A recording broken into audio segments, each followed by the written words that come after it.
straight or during the transition try to curl and so At the end you want your heels to touch your sit bones, right at the end. At the end you're like this, like when I see people skydiving. I know nothing about skydiving, but I see this kind of, you see them doing this, that kind of idea with the lower body. But that's what I'm trying to get to.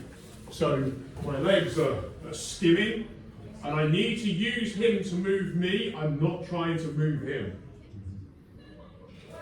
So as my heels are going, my arm is extending. My arm is extending. My heels are extending through that. I'm coming up, and then my finishing point is actually that, with my head coming back. And that's what stops him headlocking me and pulling me back in, is that finish. Yeah, it's basically a sprawl. I'm putting myself in a sprawl. And I don't want to be here, because if I'm here, it's very easy. If you look at the angle of my shoulders, I've now given him, whatever that angle is here, I've given him that angle back towards putting me flat on the mat. Whereas if I'm here, he's got to turn me 180. Good luck with that. That's going to be hard. I'm in the top of the deadlift here. You know, I can bear a lot of weight in this position. So when he starts trying to headlock me, you know, take the 300 pounds off or whatever, and someone can hold it at the top of the deadlift, they're going to have a hell of a job. If my head is up, my heels are turned, I'm pushing in with my hip bones, they're going to have a hell of a job moving me off here.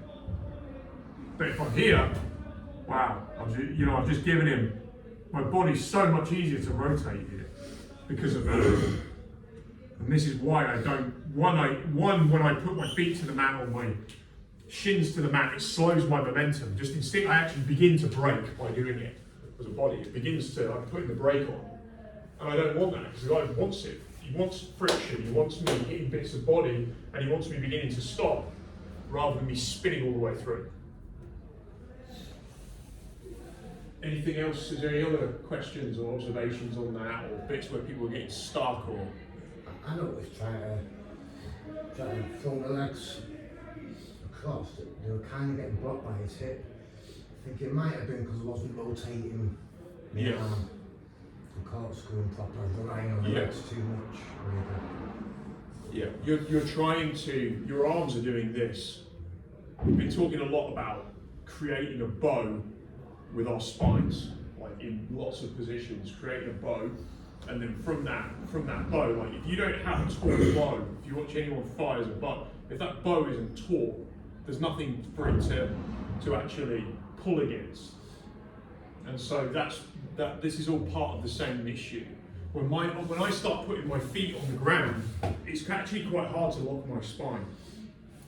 But when I'm here, I can lock my spine really easily. And I'm actually in quite a strong position. Even with my feet off the ground, I'm in a strong position. I'm in a very strong position here.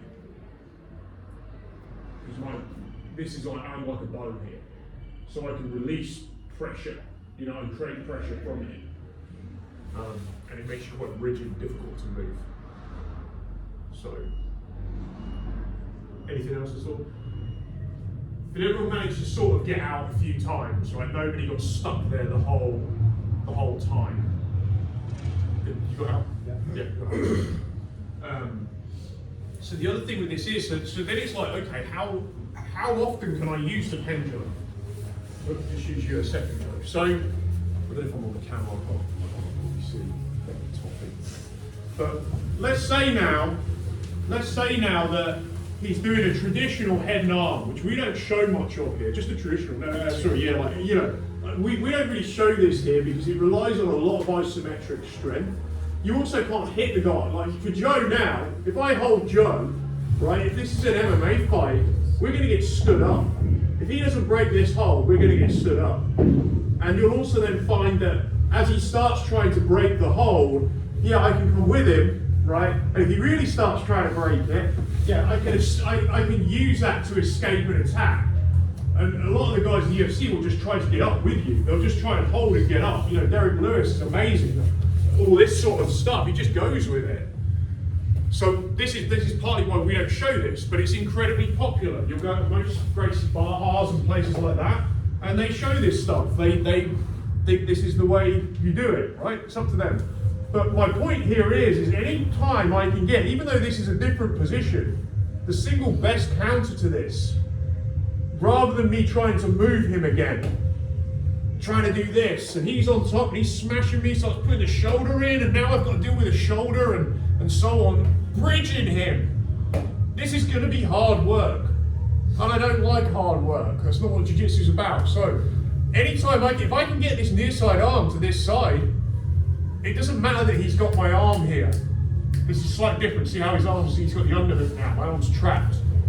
As long as I can get this arm to this side now, it's pendulum time. Because it's going to be go on, hold me hard. I can get out and I'm not having to lift him. It's relatively little work. And it's all the same concept. So my point on this is that any time that I can reach an arm, it doesn't matter if it's not this arm anymore, it could be this arm. Anytime I can get an arm to this side of his body, I always want to look for the pendulum, not the bridge. Why is that? Open question. It's just not what it uses less energy. I use less energy. And it's got way more of a chance. If he's 50 pounds heavier, me bridging him while he's smashing my face probably isn't going to work, in truth. But I can start putting survival things in against the cross face. So again, foot extension, grab, and this can take some of the pressure off. Every time he smashes, I can take pressure off.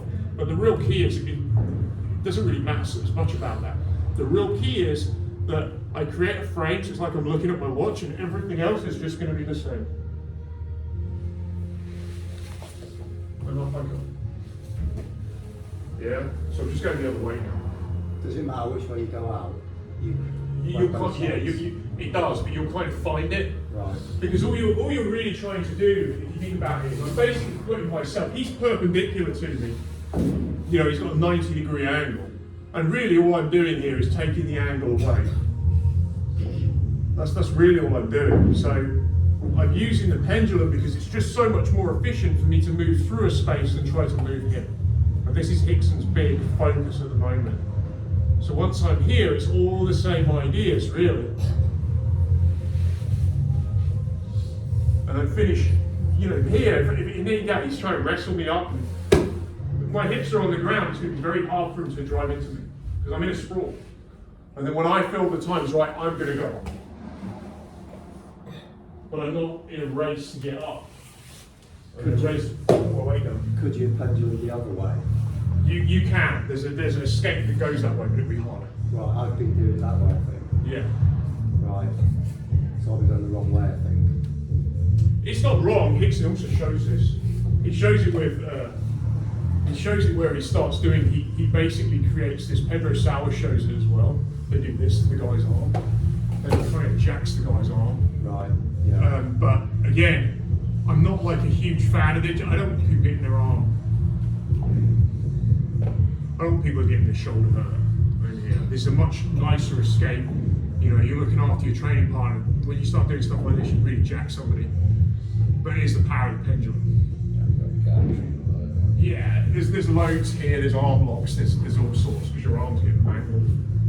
But I would just go the way for now. It's much more humane on their arm. And you don't get stuck either. Sometimes you get stuck doing that as well. Just prefer that way. So let's just give that a go. Using the pendulum again, slightly different arm configuration. You're going head and arm. So you've got an underhook and a crossface, but it's all the same. If you can reach that arm to that hip side, we're going to pendulum over bridge every time.